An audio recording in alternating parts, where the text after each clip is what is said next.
Our goal on this show is pretty clear and simple too.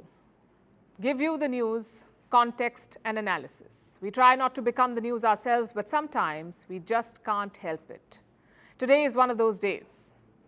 The Economist has published an article on Indian media's coverage of diplomacy, and it mentions me by name.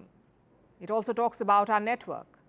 But unlike The Economist, we won't get personal. We'll stick to facts and arguments. Now, credit where it's due, the article gets one thing right, just one. It says Indians and the Indian media have become more interested in foreign affairs. Whether it's the war in Ukraine or the coup in Niger or the mass shootings in America, we're more interested. And you would think that's a good thing. But The Economist disagrees. Listen to what they've said. The new media focus on India's role in the world tends to be hyper-partisan, nationalistic, and often stunningly ill-informed. Do you know what's stunning? The level of Western arrogance on display here. Here's what The Economist is basically saying. Indian media is covering foreign affairs, but they don't know anything about it. It's an insult wrapped up as analysis. Reminds me of British colonial officers. You may remember their argument from the textbooks. It's not that you don't deserve self-rule, it's that you're not capable of it. This Economist article is the 21st century update on that. You cover foreign policy, but you don't know it. That's what they're saying. So who does? Certainly not The Economist. This is the same agency that defended the invasion of Iraq. Look at their headline, The Case for War. In 2002, The Economist said its readers have two options. Let me quote. To give up and give in, or to remove Saddam Hussein before he gets his bomb. Painful as it is, our vote is for war. Now, I agree that Indian media has several problems. But guess what we have never done? Voted for war. Is this the stunning expert analysis that India lacks?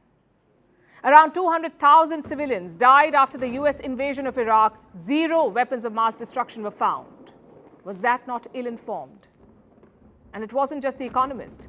All the so-called leading papers got it wrong, like the New York Times and the Washington Post. They supported the war in Iraq. I have another example for you.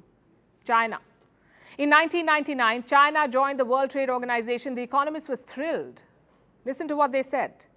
WTO membership requires a strengthened rule of law so an emboldened judiciary might one day be able to challenge party decisions. I wish I had one of those reality show buzzers, because The Economist could not have been more wrong. No court has been able to challenge the Communist Party in China. But there's more. China's membership of the WTO has the potential to change the dynamics of a political system that looks out of date. Absolutely. The dynamic has changed. Just one problem, though. It has changed for the worse. China is now ruled by its most authoritarian leader since Mao Zedong.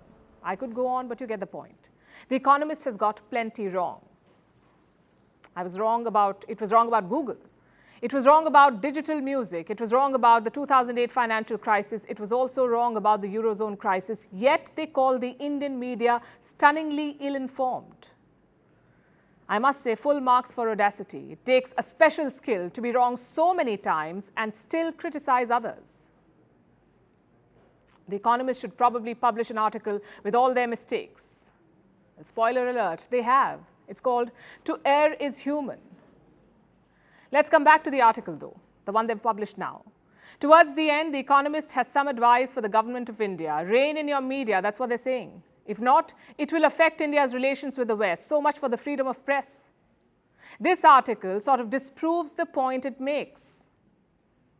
Yes, we have defended India's position on Ukraine, also on Pakistan and on China, but it's not because of partisanship. It's because the policy makes sense. Defending India is not the same as defending a party or a government. If only The Economist had done some research. India's opposition and government are on the same page when it comes to Ukraine. They back the same policy.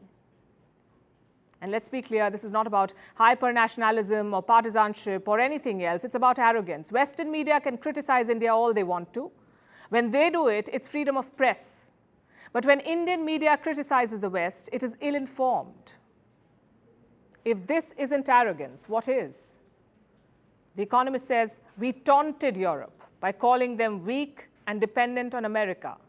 Should we apologize for quoting the President of France? Because Emmanuel Macron said Europe should not become America's vassal. And what does vassal mean? A subordinate to someone else. The thing is, India doesn't need lectures on diplomacy from The Economist. We have 3rd century manuscripts on military strategy and foreign affairs. 3rd century. People in the US were figuring out agriculture back then. So the interest may be new, but our worldview and ideas are not.